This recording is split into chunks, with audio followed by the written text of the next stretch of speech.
এই গ্রামও তাই। এই গ্রামের 12 আনা 14 আনা লোক আওয়ামী লীগের সাথে যুক্ত ছিল, পদ পদবি থাক আর না থাক, তারা সেইভাবেই চলছে।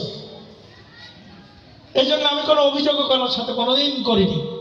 বিএনপি এক সময় ক্ষমতায় ছিল। আজকে আমি যে কথাটা বলার জন্য প্রথম দাঁড়াইছি, আরো কথা বলতাম যদি আমার খারাপ না হতো। আমি খোলাভাবে প্রশ্ন করছি, আমি আল্লাহর হাজির নাজির জানে বলতেছি, আমার জীবনে কখনো কোনোদিন উদ্দেশ্যমূলকভাবে এই গ্রামের কোন লোকের কোন ক্ষতি আমি কখনো করি নাই, কখনো করি নাই, কখনো করি নাই।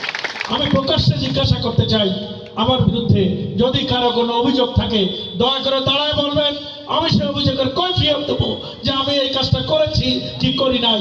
যদি করে থাকি সবার সামনে আমি মাপ চাবো, কারো মনে কোনো ভয় রাখার দরকার নাই। আমি সবাইকে সাহস দিচ্ছি, আর আমি সাহস নিয়ে বলছি আমি এরকম কোনো কাজ কখনো করিনি, কখনো করি না। আমি কথা বলতে আসছি এইটুকু যে আমার উপরে আপনাদের রাগ কি কমছে? এই গ্রামের মানুষের যদি কোনো রাগ থেকে থাকে, আপনারা সব রাগ টুক ভুলে গেছেন।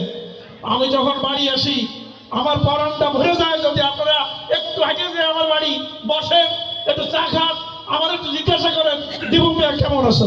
15টা বছর তো আমি আমার বাড়ি আসতে পারিনি, আমি ঈদগাহ যেতে পারি নাই, আমি বাপ্পার কবর জিয়ারত করতে পারি নাই, আমি আমার ছোট চাচি মারা গেছে আসতে পারি নাই, আমার চাচা মারা গেছে আসতে পারি নাই, আমার অনেক আত্মীয় মারা গেছে আমি আসতে পারি নাই। আমি কারোর বিরুদ্ধে কোনো অভিযোগ করি নাই, কারণ আমি জানি আপনারা তো কেউ আমার কোনো ক্ষতি করেন নাই। এই গ্রামের মানুষ তো আমার ঠেকাই নেই, তারা তো কোনো জায়গায় খোঁজাও দিলেন যদি ভূমি আসলি সে আসলে তারা ধরো, যারা ধরার তারা চেষ্টা করছে, যারা ধরার তারা সারাদিন বাগেরহাট পারে ঘিরে রাখছে পুলিশ দিয়ে, র্যাব দিয়ে, সকাল থেকে রাত পর্যন্ত। উকিল বারের 400 উকিল, আওয়ামী লীগ, বিএনপি, জাতীয় পার্টি, জামাত সব এক হয়ে গেছে। দীপু সাহেবরে এইখান থেকে ধরে নিতে দেবো না। বাগেরহাটের কোনো উকিল আমার বিপক্ষে কথা বলে নাই। আমি সেই গর্ব নিয়ে বেঁচে আছি। আমি শুধু জানতে চাই, আমার পরানটা ভরে যাবে আমি যখন এই অঞ্চলে আসবো। আমি আসতে পারি না, আপনাদের একটু বুঝতে হবে। আজকের দিনের হিসাব দিই, সারাদিন তো বৃষ্টি।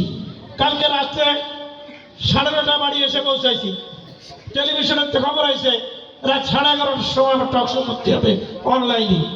আমার বাড়ির মধ্যে তখন 50-60 জন আমাদের গ্রামের ছেলেরা, ছোট ভাইরা, এরা সব বসা। এখানে আজকের বিষয় নিয়ে জিজ্ঞাসাবাদ করতেছি, কি করছো কি না করছো, তার মধ্যে প্রস্তুতি নিচ্ছি কোনভাবে টকশো করবো।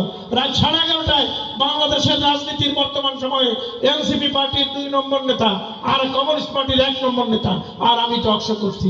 আল্লাহর রহমতে 1000-এর উপরে ফোন আছে আজকে যে দীপু সাহেব এইরকম টকশো আমাদের সাম্প্রতিক কালে কেন মুখে শুনে নাই যে আপনি পছন্দ করেন। সকালে ঘুম থেকে উঠে গেছি চিত্রবাড়ি,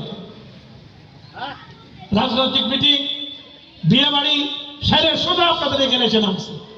এখন মিটিং শেষ করবো, রাত্রে 8টা বাগেরহাট মিটিং, উকিল সাহেবরা সব ডাকছি, তারা আসবে, তাদের সাথে বসবো। ফলে গ্রামে এসে আপনাদের বাড়ি বাড়ি যে একটু দেখা করবো, একটু কথা বলবো, একটু জিজ্ঞাসা করবো কে কেমন আছেন, এই সময়টুকু আমি পাই না। এটা আমার একটা অপরাধ। কিন্তু আপনারা যদি এটা মাফ করে দিয়ে, আপনারা যদি এইভাবে ভাবেন এই ছেলেটা যেভাবে দৌড়াচ্ছে জীবনভর, ওর এই দৌড়ানোর যে সময়টা আসছে, এই সময়টা আমরা এই গ্রামের মানুষ, আমাদের হয় ছেলে নয় ভাই নয় বন্ধু, আমি তো অনেকের সাথে পড়াশোনা করছি, ওরা একবার আমরা উঠে দেওয়ার জন্য এবার একটু ওরা সুযোগ দিই, ওর মতো কাজ করুক। আর আমরা এই গ্রামের যারা যেভাবে পারি, যেখানে পারি ওর পক্ষে কাজ করবো, তাহলে আমার যে সাহস হবে, আমি আপনাদের কথা দিচ্ছি, বাগেরহাট জেলা না, খুলনা বিভাগ, বাংলাদেশে আমি আপনাদের মুখ উঁচু করবো, সেই বুকের তেজ, সেই ক্ষমতা আমার। প্রিয় এলাকাবাসী,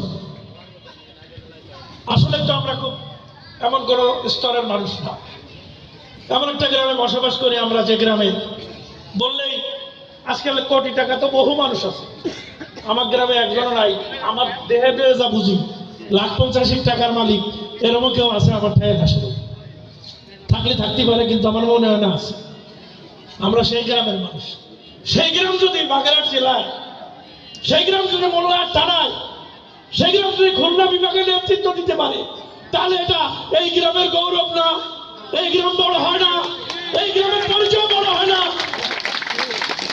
আপনাদের কাছে আমার এইটুক চাওয়া, আমি আপনাদের কাছে চাই আমার একটু ছুটি দিয়ে দেন, আমার একটু ছেড়ে দেন, আমার যে ভুল হয় ভুলগুলো মাফ করে দেন, মাফ করে দিয়ে শুধু আমাকে একটাবার সুযোগ বলে দেন যে দীপু তুমি আমাদের ছেলে, আমাদের ভাই, আমাদের সন্তান, আমরা তোমার মাঠে ছেড়ে দিছি, তুমি তোমার মতো ছোট আর